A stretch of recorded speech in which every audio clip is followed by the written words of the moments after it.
오늘은 우리 속에 있는 우리 속에 있는 악이라는 제목으로 말씀을 선고합니다. 우리 사람들의 마음 속에는 근본적으로 악이 내재되어 있다 하는 것입니다. 그런데 이게 안에서만 있으면 다행인데 이 악이 밖으로 표출되면 남들과의 관계가 나빠지고 또 그들에게 이 악이 전가돼서 결국 다른 사람까지도 해치는데 문제가 있습니다. 그래서 이 세상은 왜 이렇게 모순덩어리고 살기가 힘들고 괴로우냐 하면 바로 이 악이 횡행하기 때문에 그로 인해서 자신도 불행하고 남도 불행하고 이 세상 모두가 이렇게 불행하게 사는 것입니다. 최선책은 뭐냐? 근본적으로 내재되어 있는 악을 최대한 다스려야 된다는 겁니다. 그래서 나 자신이 그걸 감수하면서 다른 사람에게는 해가 되지 않도록 하는 것이 우선 최선책이고, 그보다 더 근본적인 최선책은 내 안에 있는 악을 죽여야 된다는 거예요. 그것은 이제 성숙한 이런 신앙생활을 통해서 이루어질 수가 있습니다. 예수님이 부딪히는 자들이 있었어요. 그들이 율법을 아주 잘 지킨다고 하는 지도자들이었습니다. 그런데 그들이 예수님에게 시비를 걸 때마다 그들이 가지고 나오는 그 법이 있었어요. 그것이 바로 이제 의식법이라는 건데, 왜 당신의 제자들은 식사할 때 손을 씻지 않습니까? 이거를 자주 예수님께 질문을 던졌는데, 그 근거가 뭐냐면 율법에는 그게 없어요. 성경의 율법에는 그게 없는데 이 율법을 잘 지키겠다고 이제 사람들이 율법을 더 쪼개서 아주 시행세칙 같이 그렇게 자세하게 이렇게 만들어 놓은 법이 있어요. 그것을 이제 장로의 유전, 너희 조상의 교훈, 이런 식으로 예수님이 이제 말씀하셨는데, 그게 결국은 지금 이스라엘 사람들이 가지고 있는 탈무드가 결국 거기서 집대성된 거예요. 그래서 율법에는 그 정신을 강조하고 있는데 반해서 그 탈무드와 같은 그런 자습서에는 행위, 의식을 강조하는 거예요. 밥을 먹기 전에 반드시 손을 씻는 의식을 해야 돼요. 조금 전에 씻었어도 다시 씻어야 돼요. 유대교와 비슷한 또 타종교가 있죠. 이슬람교. 이슬람교도 성경에서 따온 그런 많은 내용이 있어요. 구약 성경 그들이 받아들이고 있고, 예수님도 일정량 받아들여요. 그런데 마호멧이 최고의 선지자하고 계시받은 자이기 때문에 이제 그 전체를 다 마호멧의 그 받은 계시에다가 맞춰 놓은 건데, 그들은 더 지독해요. 그래서 하루에도 5차례 이렇게 예배 드리는 의식이 있어요. 그래서 예를 들어 저녁 5시에 그 메카를 향해서 예배를 드려야 된다 할 때 그 전에 반드시 씻는 의식이 있어요. 그래서 비행장에서도 그들이 앉아있다 그 시간 되면은 비행장 그 화장실에 가서 씻느라고 야단이에요. 발도 씻고 손도 씻고 다 씻어요. 그리고 그 시간이 딱 되면 전부 메카를 향해서 똑같이 엎드렸다가 일어났다가 그렇게 그 예식을 하잖아요. 근데 그 모든 것이 바로 그런 의식에 굉장히 강조를 하고 있다 그 말이에요. 그래서 예수님이 그런 공격을 받을 때 하신 말씀이 뭐냐? 사람이 밖에서 안으로 들어가는 거는 그렇게 크게 해가 없다. 좀 깨끗하지 않다 할지라도 들어가서 소화되고 뒤로 나오면 큰 문제가 없는 거지만, 사람의 마음에서 있는 것이 바깥으로 나갈 때가 크게 문제가 되는 것이다. 그것이 바로 너희 안에 있는 악인데, 이 악을 다스리지 않고 이것을 깨끗하게 할 생각은 안 하고, 뭐 의식으로 깨끗하게 하고 뭐 깨끗한 걸 먹는다고 해서 그것이 대단한 게 아니다. 그거는 크게 좌우되는 게 아니고, 오히려 너희 안에 있는 악을, 그걸 잘 다스려야 되는데, 그걸 다스리지 못하고 그걸 드러내면 그것이 더 큰 해를 끼치는 것이다 라고 가르쳐주면서, 그 악이, 우리 안에 어떤 악이 들어있는가를 조목조목 말씀하셨죠. 마가복음 7장 21절에 보면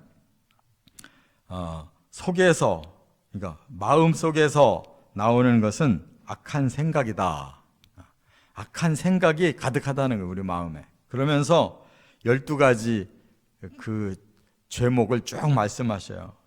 음란, 도둑질, 살인, 간음, 탐욕, 악독, 속임, 음탕, 질투, 비방, 교만, 우매함, 이렇게 12가지 우리 안에 있는 악을 다 지적하셨어요.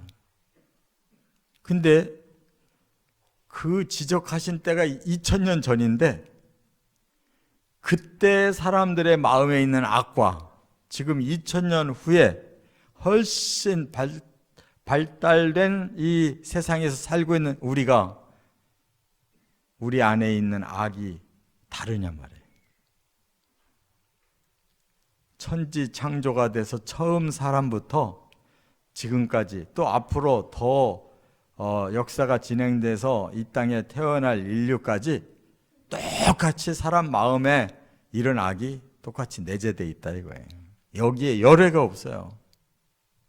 문제는 바로 그것이 속에서 나와서 사람을 더럽게 하느니라. 여기에 중요한 초점이 맞춰진 거예요. 그래서 오늘 본문에도 바로 그 중에 4가지의 악을 여기서 저자가 지목하면서, 이 악을 없애지 않으면 안 된다, 이렇게 교훈하는 줄 믿습니다. 그래서 우리는 끊임없이 우리 속에 뭐 예수님이 12가지만 지적하셨다고 12가지만 있는 게 아니라, 그게 대표적으로 지적하신 거고, 뭐 수도 없는 그런 악이 우리 안에 별의별 게 다 있단 말이에요. 그 중에 아주 우리가 이 악의 해악을 많이 끼치는 4종류를 오늘 본문에 말씀했고, 그거를 꼭 없애야 된다는 거, 이걸 강조하고 있어요. 그래서 첫째, 위선의 악이 있다 하는 것입니다. 위선. 10절, 12절, 18절부터 20절까지 보면 사람은 위선의 악이 마음에 숨어 있다는 거예요. 위선이 뭐예요? 겉과 속이 다르다는 것입니다. 이걸 예수님은 외식이라고 그랬어요. 겉외, 장식할. 그러니까 겉을 장식한다는 거예요. 그럴듯하게 꾸미는데 속은 더럽다는 거예요. 그게 문제인 거예요. 이 위선은 이중인격에서 나와요.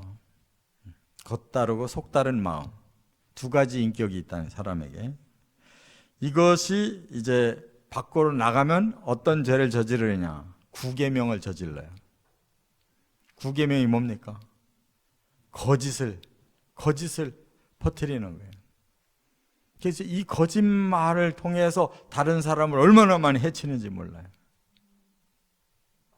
이게 작은 일이 아니에요. 그냥 거짓을 거짓으로 말하는 게 아니라 사실적으로 말하니까 사람들이 거기에 넘어가 가지고 별 해로운 일이 다 나오는 것이다, 그 말이에요.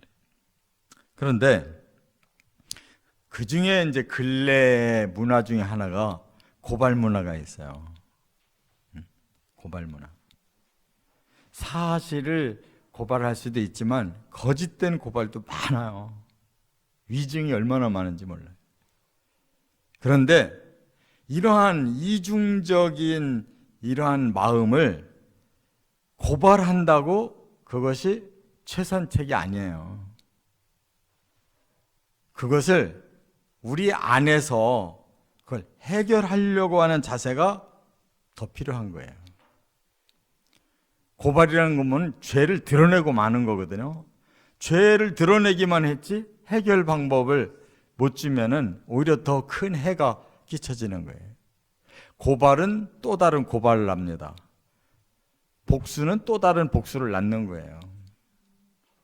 그렇기 때문에 그냥 까발겼다고 다 되는 게 아니에요. 그거는 사회를 더 무섭게 만드는 거지 사회를 그 죄를 없애는 방법이 아니라고요. 왜냐하면 사람들이 근본적으로 너나 나나 다 악을 가지고 있기 때문에 그거를 드러내면 오히려 더 많은 고발이 생겨나고 더 많은 보복이 생겨나는 게 문제인 거예요. 그래서 그것을 우리의 마음 안에서 상대를 사랑하는 마음으로 그거를 해결하려고 하는 것이 중요한 것입니다. 그래서 회개를 시킬 수가 있는 게 중요한 거예요. 그를 아가페의 사랑으로 끌어안고 회개를 시킬 수가 있어야지 그 죄를 그냥 고발만 해버리면 무책임한 일이 되는 거예요. 자, 그러면 지금 여기 10절에 이제 그러한 한 예를 들었어요. 너는 종을 그의 상전에게 비방하지 말라. 그가 너를 저주하겠고 너는 죄책을 당할까 두렵다. 이렇게 말씀했어요. 이게 바로 한 예가 되는 거예요. 남의 종을 갖다가 그 주인한테 고발한 거예요. 저놈이 당신 안 볼 때 이런저런 짓을 했습니다 하고 고발해. 그러면 주인이 그래? 너 이리 와. 그때부터 막 매를 얼마나 때리겠냐고. 그러면 그 결과가 뭐냐 이거예요. 그 사람의 허물을 주인한테 고발한 그 결과가 뭐냐 이거예요. 어떻게 될 것 같아요? 여기 결과를 이렇게 말씀했죠. 그가 실컷 고발당해서 주인한테 매맞은 그 종이 너를 저주할 거다. 너는 죄책을 당할까 두렵다. 그 말은 뭐예요? 너는 그런 죄 안 졌냐? 이렇게 나올 거라는 거예요. 그러면 너도 언젠가 그 고발건으로 인해서 너도 큰 어려움 겪을 거야. 그런 얘기예요. 고발할 수는 있지만 너도 그런 죄가 있으면서 고발하면 너 자신을 모든 사람들 앞에 고발하는 결과가 올 거야. 그런 얘기. 그러니까 고발 문화는 그거를 생각을 안 해요. 이것이 정말 그 사람과 또 고발하는 사람 모두에게 유익을 줄 수 있는 건가를 생각해 봐야 되는데 그게 없어요. 무조건 고발해서 뭔가 복수하고 싶은 거예요. 그런데 내게도 그 죄가 숨어 있는 걸 누가 또 알고 거꾸로 고발할 거다. 그거 생각 안 한다는 거예요. 이게 바로 우리 사람들에게 위선이라는 거예요. 자기는 아무 죄가 없는 것처럼 훌륭한 기준에서 남의 잘못을 이렇게 고발했는데 자기 속에 결국 그게 들어있다는 거예요. 18절부터 20절에도 이제 예를 들었어요. 위선에 빠지면 겉으로는 훌륭한 채 하고 속으로는 엉뚱한 죄를 짓는 예가 뭐냐? 하늘을 나는 독수리의 자취, 땅을 기어가는 뱀의 자취, 바다로 지나가는 배의 자취, 남자가 여자와 함께한 자취, 음녀의 자취, 이런 것이 바로 그런 위선과 같은 결과다 이렇게 얘기하는 거예요. 그러니까 나는 감쪽같이 행했기 때문에 남들이 모를 거야 하고 나는 훌륭한 사람으로 포장을 싹 해놓고 남에 대해서는 여지없이 고발하는 거예요. 그러나 그 자취가 잠깐 안 보인다고 그게 숨겨졌다고 숨은 게 아니라는 거예요. 진짜 두려워해야 될 것은 하나님이 보고 계시다. 하나님은 그 자취를 다 가지고 계시는데 사진 찍어 놓으셨는데 다 녹화해 놓으셨는데 배가 싹 지나가고 뒤에 물거품이 싹 사라졌으면 지나갔는지 안 지나갔는지 모를 거다. 그럴 수는 없다는 거예요. 거기까지 생각을 안 한다는 거예요, 사람은. 지 죄는 얼마든지 감췄기 때문에 없다. 나는 훌륭하다. 너가 내게 발각됐기 때문에 너는 용서 못한다. 그럼 하나님이 똑같이 나도 너의 죄를 받기 때문에 용서 못한다. 이렇게 된다는 거예요. 그래서 부정이라는 것은 결국은 드러나고 그 값을 치르고 마는 것이다. 자기를 속이면 안 된다. 위선은 자기를 속이는 거예요. 자신을 속여서는 죄를 해결할 수가 없다. 문제는 악한 행위는 다 하나님 앞에서 남아서 공의의 심판을 받기 때문에 그것을 여기서 해결하지 않으면 영원히 걸린다. 깨달아야 될 점 있습니다. 두 번째, 불효의 악이 있다는 거예요. 이 성경은 불효를 굉장히 중요하게 여겨요. 이게 바로 오계명을 범하는 일이라는 거예요. 11절과 17절에 두 곳에서 교훈하고 있는데 11절을 한번 같이 읽어보겠습니다. 11절, 아비를 저주하며 어미를 축복하지 아니하는 무리가 있느니라.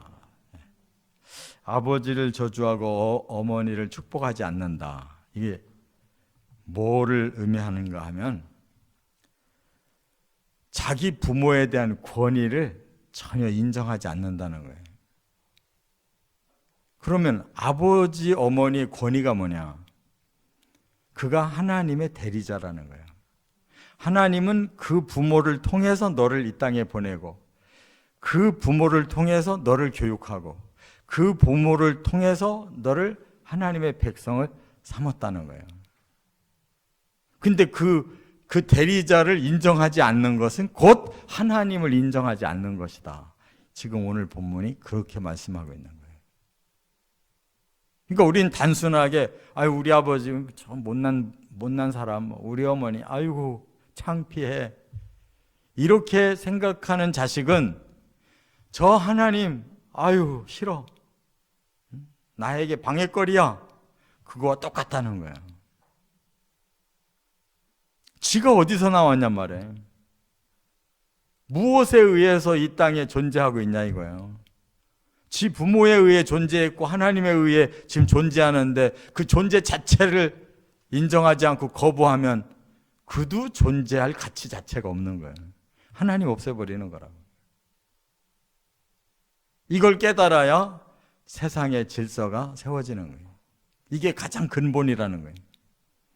자기가 존재하게 된 그 근원을 잊어버리는 자, 그걸 저주하는 자, 그는 존재 가치가 없는 자라는 거예요.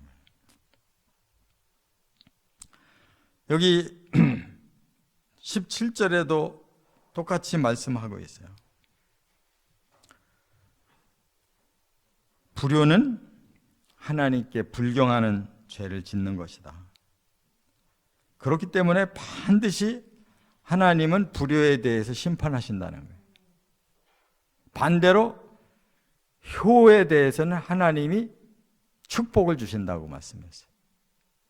10가지 계명 중에 약속이 있는 계명이 5계명밖에 없어요.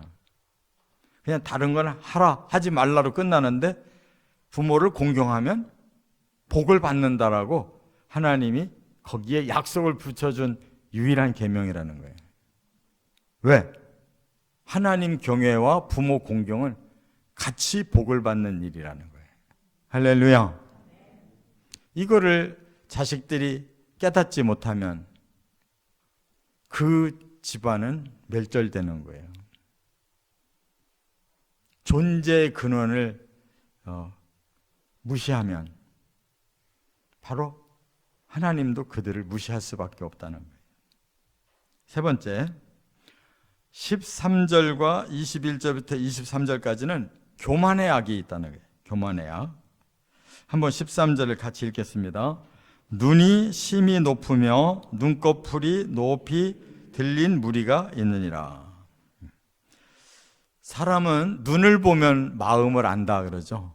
눈이 사람의 창이래요. 마음의 창, 눈이래요. 그래서 여기서도 그 눈이 심히 높다라는 말은 그 눈을 보면 굉장히 교만한 것을 눈에서 느낀다는 거예요. 그래서 마음이 교만하면 눈에 그 교만기가 보이고 그 교만은 육계명을 범하게 돼 있다는 거예요. 육계명이 뭐예요? 남을 미워하고 살인하는 거예요. 내가 저 상대방보다 훨씬 높은데 그가 나를 예우하지 않는다. 싫은 거예요. 미운 거예요. 그리고 내가 모멸감을 느꼈다. 죽이는 거예요. 이 교만에서 나오는 것이라요. 근본적으로. 나보다 다른 사람을 더 귀하게 여기고 높게 여기면 그렇게 함부로 못하는데 나보다 더 형편없다 그러면 함부로 여기는 것이죠. 그게 교만의 그 죄고 그 죄는 다른 사람에게 해를 끼친다는 거예요. 21절부터 23절에도 이제 그런 예를 지금 들고 있는데요. 이것은 분수를 지나친 삶이라는 거예요. 자기의 그 분수를 넘어섰다 그 말이에요. 그래서 어떻게? 종이 임금된 것과 미련한 자가 음식으로 배부른 것과 미움받는 여자가 시집간 것과 여종이 주모를 이은 것이다 그랬어요. 애초에 분수에 안 맞는데 뭔가 그거보다 더 높은 것을 얻었다. 종밖에 될 수가 없는 사람이 임금됐다. 이거 뭐 엄청난 쿠데타를 일으킨 거죠. 또 미련한 자가 음식으로 배불렀다. 도저히 잘 살 수가 없는데 뭔가 잘 먹고 잘 살고 있다. 그럼 뭔가 거기에 부정이 있는, 뭔가 분수가 넘어선 거라는 거예요. 미움받는 여자가 시집갔다. 도저히 자격이 안 되는 사람이 뭔가 좋은 집안으로 시집을 갔다. 얼마 못 가는 거지. 여종이 주모를 이었다. 남의 집에서 허드렛 일이나 하고 말 사람이 거기에 주모 노릇을 하는 사람으로 앉아있다. 꼭 망하는 거지. 이렇게 분수를 넘어서는 것이 교만이다. 그러니까 우리가 성격상의 교만이 있고 삶의 교만이 있어요. 자기 자리가 아닌데 자꾸 넘보고 그런 자리에 자꾸 자기를 세우려고 하는 이런 삶의 교만이 있다는 거예요. 그러면 언젠가는 분수에 넘쳤기 때문에 그 자리에 있을 수가 없다. 물러나게 된다. 그런 말입니다. 결국은 있어야 될 자리에 안 있고 더 높은 자리에 있으면 남까지 해치는 거예요. 종이 임금이 돼가지고 다스리면 어떻게 되겠어요? 종의 생각밖에 없는 사람이 어떻게 임금의 생각으로 바뀔 수가 있겠냐고. 그러면 나라를 엉망으로 만드는 거예요. 이처럼 교만이라고 하는 것은 우리의 마음이 너무 스스로를 높이든지 아니면 우리의 삶을 자꾸 높은 자리를 추구해서 자기 자리가 아닌 자리에 자꾸 앉으려고 할 때 결국 그것은 남을 해치는 결과가 온다. 그 말입니다. 끝으로 네 번째 14절부터 16절까지는 탐욕의 악을 말씀하고 있어요. 탐욕의 악. 자, 한번 14절 같이 읽겠습니다.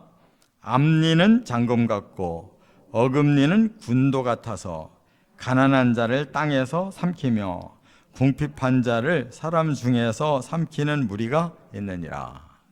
요 말씀은 이게 이제 비유법인데요. 공동 번역으로 이렇게 돼 있어요. 사람의 이빨이 칼 같고 턱이 작두 같은 세상이구나. 불쌍한 사람을 지상에 하나 남기지 않고 가난한 사람을 세상에 하나 남기지 않고 먹어치운다. 이렇게 말을 하고 있어요. 그러니까 이 사람의 이 이빨이 장검 같다라는 말은 이 사람에게서는 항상 뭔가 남을 치는 이런 것만 자꾸 나온다, 이 사람한테. 또 어금니는 군도 같다, 이 말은 그냥 이 사람은 남을 막 무섭게 그냥 그렇게 심판하고 처벌하고 막 그렇게만 사람을 대한다는 거예요.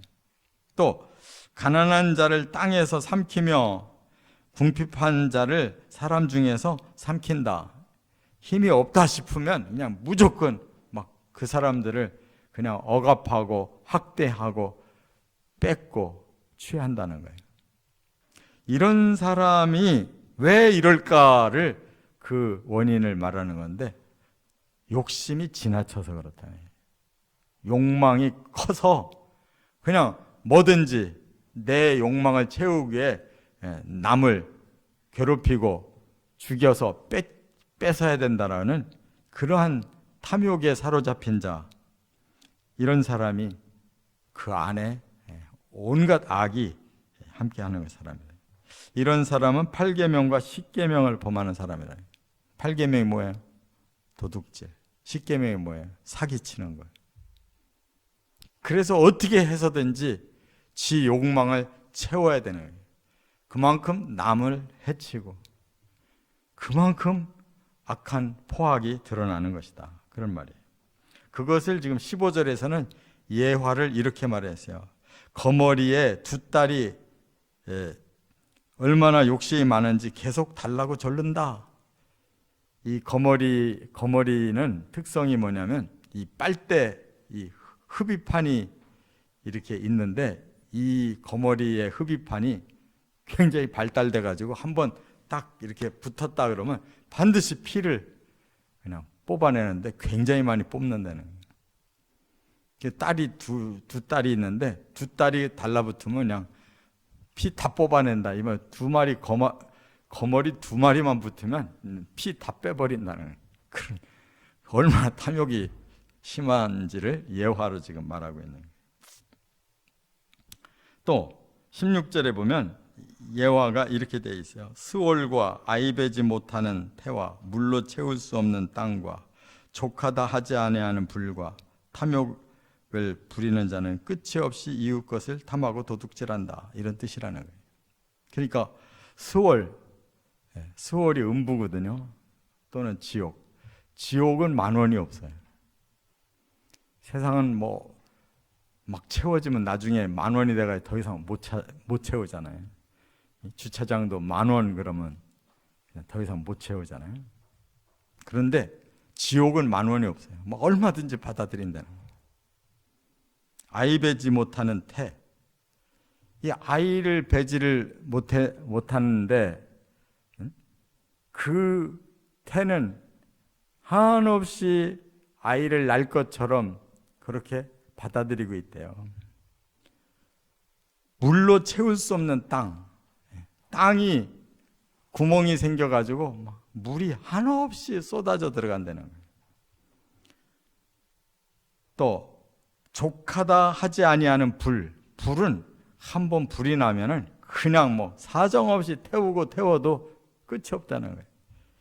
이런 것이 바로 사람의 탐욕을 예로 말하고 있는 것입니다.